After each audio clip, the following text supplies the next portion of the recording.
Assalamualaikum warahmatullahi wabarakatuh.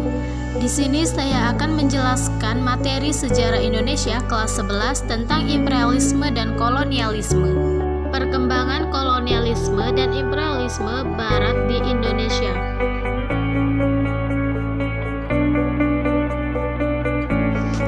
Baiklah, saya akan menjelaskan tentang pengertian kolonialisme. Sebelumnya, apakah sudah ada yang tahu tentang kolonialisme?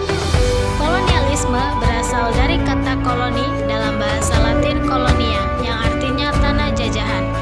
Kolonialisme merupakan paham tentang penguasaan suatu negara atas negara lain untuk memperluas kekuasaannya, tetapi masih tetap berhubungan dengan negeri asal. Selanjutnya adalah pengertian imperialisme. Imperialisme berasal dari kata imperator yang berarti memerintah. Imperium yang diartikan sebagai sebuah kerajaan besar dengan daerah jajahan yang diluas. Imperialisme ada dua, yakni imperialisme kuno dan imperialisme modern. Yang dimaksud dengan imperialisme kuno adalah negara penjajah mencari tanah jajahan karena terdorong oleh yang pertama adalah gold, yaitu kekayaan berupa logam mulia, emas dan perak. Yang kedua gospel, penyebaran agama yang dianutnya. Dan yang ketiga adalah glory atau kejayaan. Dua, imperialisme modern berawal setelah revolusi industri di Inggris. Imperialisme modern bertujuan menjadikan wilayah jajahan untuk kepentingan ekonomi industri. Selanjutnya adalah imperialisme berdasarkan tujuan penguasaannya. Yang pertama, imperialisme politik. Yang kedua, imperialisme ekonomi. Yang ketiga, imperialisme kebudayaan. Dan yang keempat, imperialisme militer. Selain itu juga ada faktor-faktor pendorong kolonialisme dan imperialisme. Faktor pendorongnya yaitu Istanbul, Turki. Selanjutnya yaitu jatuhnya Konstantinopel tahun 1453. Konstantinopel, terutama bandar Bizantium, biasa digunakan sebagai bandar penghubung perdagangan antara Asia dan Eropa.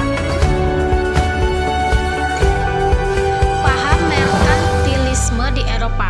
Paham yang ditandai dengan adanya campur tangan pemerintah secara ketat dan menyeluruh dalam kehidupan perekonomian guna memupuk kekayaan logam mulia sebanyak-banyaknya sebagai standar dan ukuran kekayaan yang dimiliki. Faktor selanjutnya yaitu revolusi industri.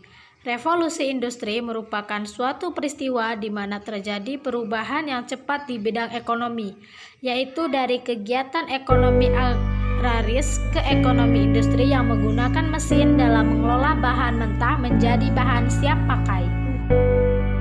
Selanjutnya adalah faktor jatuhnya dinasti Umayyah di semenanjung Iberia. Sejak abad ke-8, semenanjung Iberia, Portugis dan Spanyol dikuasai oleh kerajaan Islam dari dinasti Umayyah.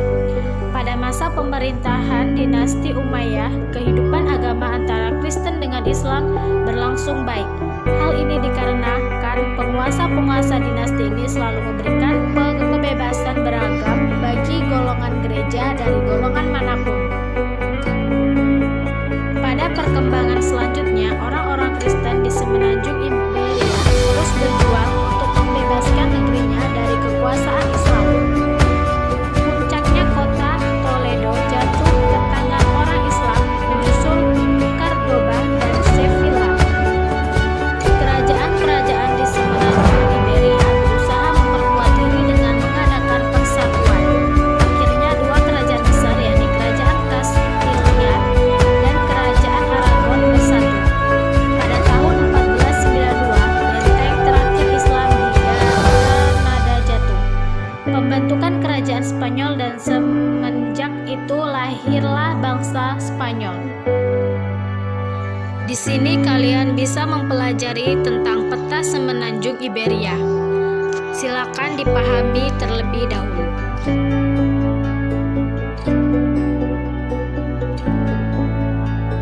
Pengaruh karangan Marco Polo, seorang pedagang dan penjelajah asal Venesia, Italia yang memberi inspirasi orang-orang Eropa untuk melakukan ekspedisi menemukan daerah-daerah baru di luar Eropa.